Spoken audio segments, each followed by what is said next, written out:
Hey guys, welcome back to the Cocco channel and to another dating horror stories. This is so weird, I know. I'm not vlogging, but this story is a little bit insane and it's not a story I've ever told. I don't think anybody, like Andrew or my parents, and not that I'm hiding it from them because my parents watch my videos and I don't think Andrew does, but I just wanted to do it outside of the house. And this is probably going to be one of the most quiet places to do that. So it's a little out of character for me and to do an actual video in my car, but I feel like I'm used to it now because of vlogging. This obviously involves the same guy, Ass, and it also involves that same couple that I told you guys about last week that lived below Ass. So I still can't remember their names, but let's just go ahead and get into it. So I don't know what happened with those two, but somehow they ended up splitting up.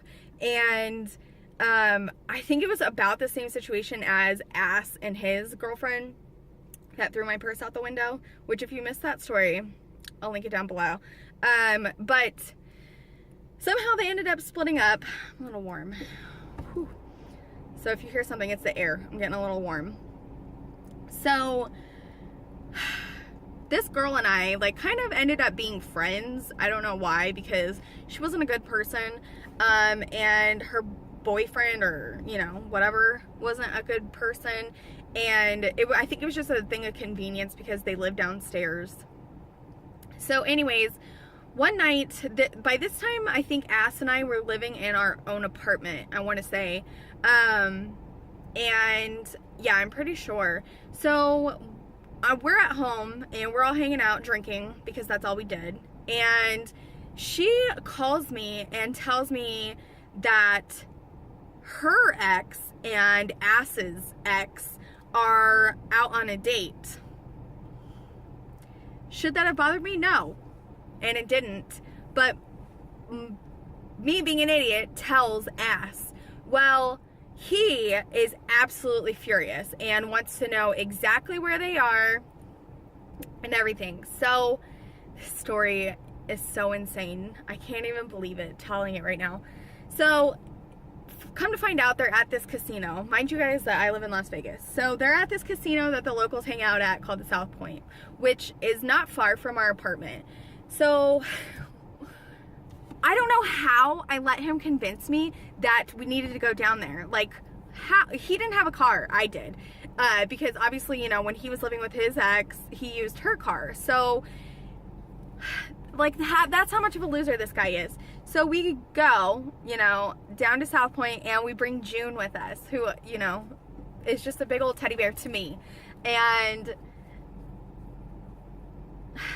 so this girl that tells me that Ass's ex and her ex are hanging out is so shady, you guys. She gets off the phone with me after I tell her that we're going down there, and she's like, come get me, I want to go too, and she's all pissed off. I'm like, okay. Well, come to find out, she got off the phone with me and calls her ex and tells him that Ass and June, who's, if I need to remind you, is 7 foot, 300 pound, big old dude, are on our way down to the casino.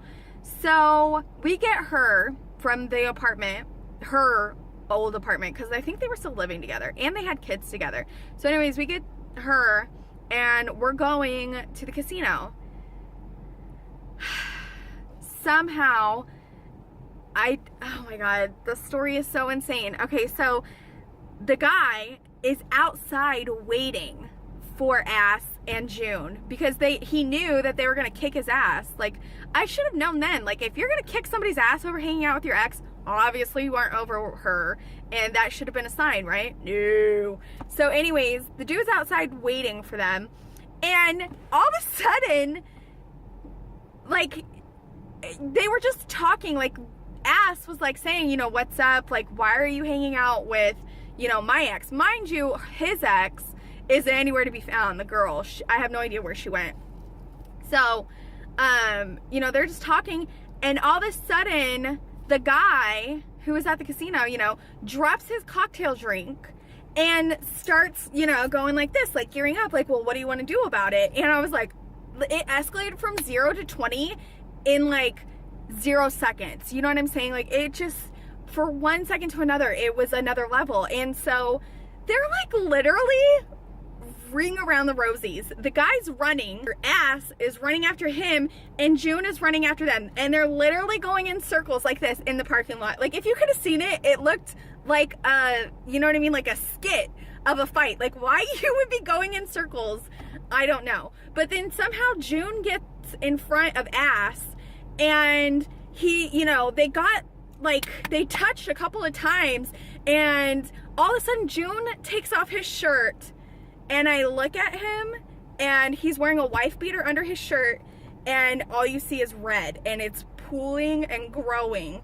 And I flipped out. I was like, June, you're bleeding, you know? And so he lifts up his shirt. Somehow, this guy stuck him twice with a knife.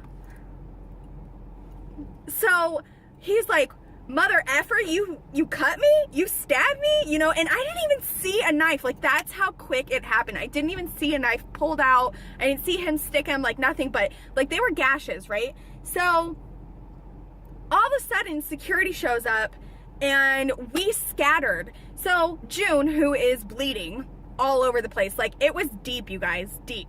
Not a little cut, like he full on stabbed him twice.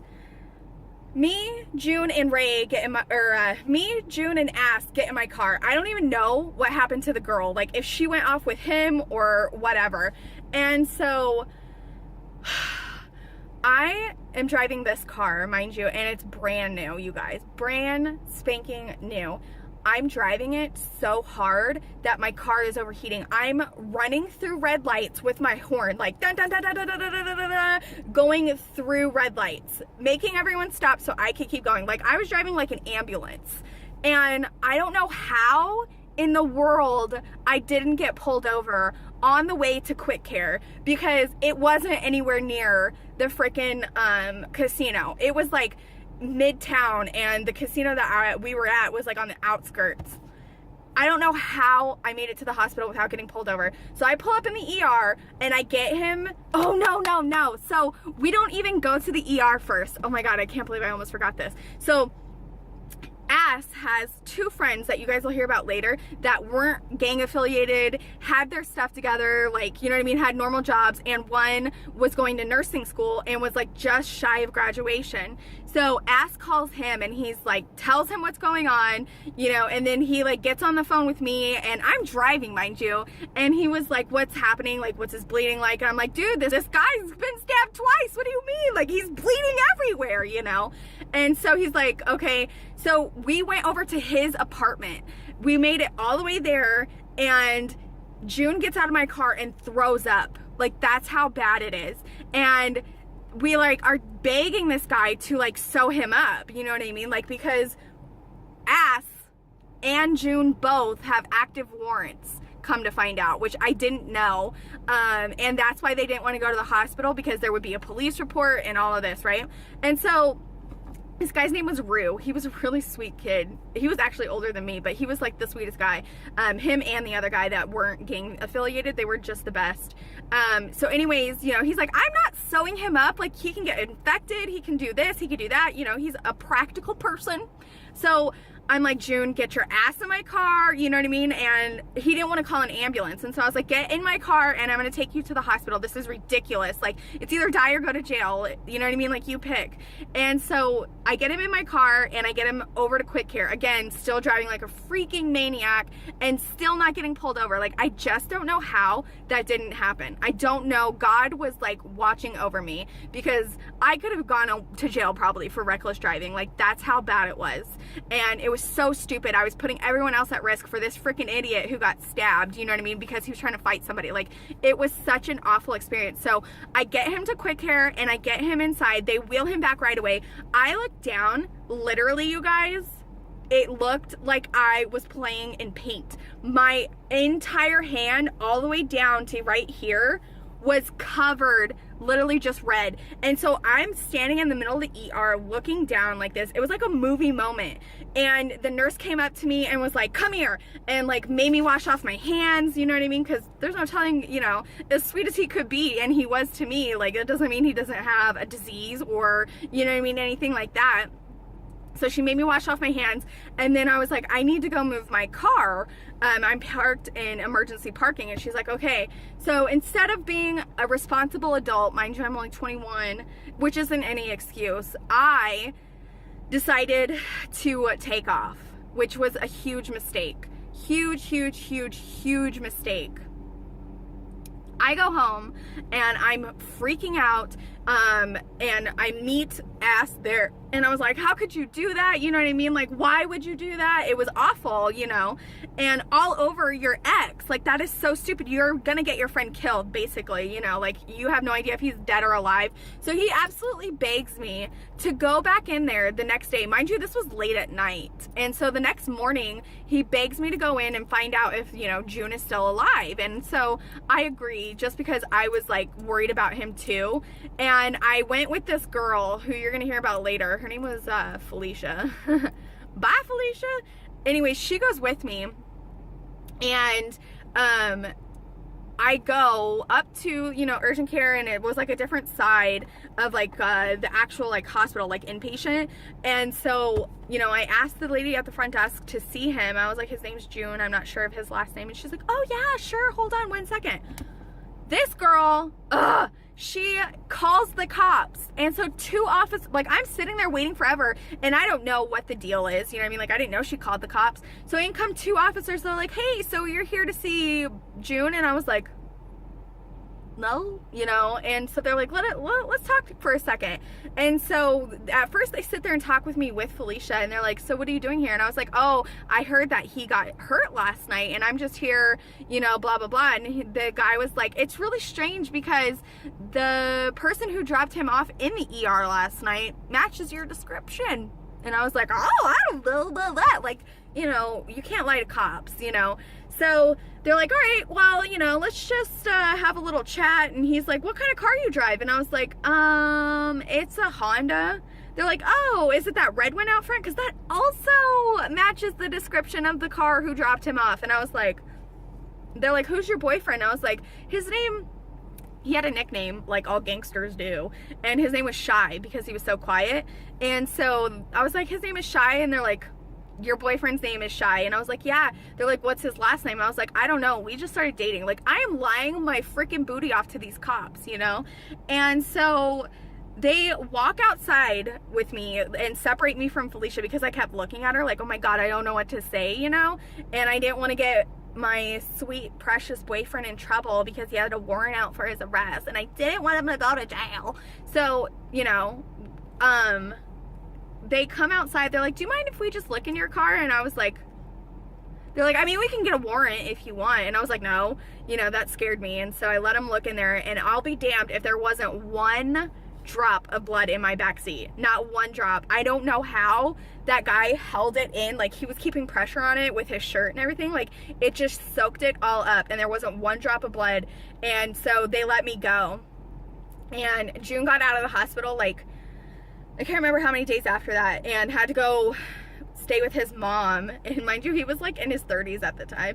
And ever since then, he like referred to me as his guardian angel. Like, I saved his life. And that's my story of rampage driving to freaking the hospital. I was literally like, if you guys have you guys ever seen Archer? And he's like, rampage! That's how I was on the way to the hospital. Probably one of the dumbest and most dangerous, scary things that has literally ever happened to me in my entire life. But it's a close tie with a few other stories that I have for this series. So, I was an idiot and hung out with really stupid people. But I hope you guys enjoyed this story. I'm literally just got done shopping at Target, so I need to go home because I've been talking for 15 minutes on the dot right now. So I love you guys. I hope you enjoyed it. If you did, please give it a thumbs up. If you're new, hello and welcome. My name is Brittany Cocco. You are watching the Cocco channel. Please subscribe if you're not already, and I will see you guys in my next video. Bye!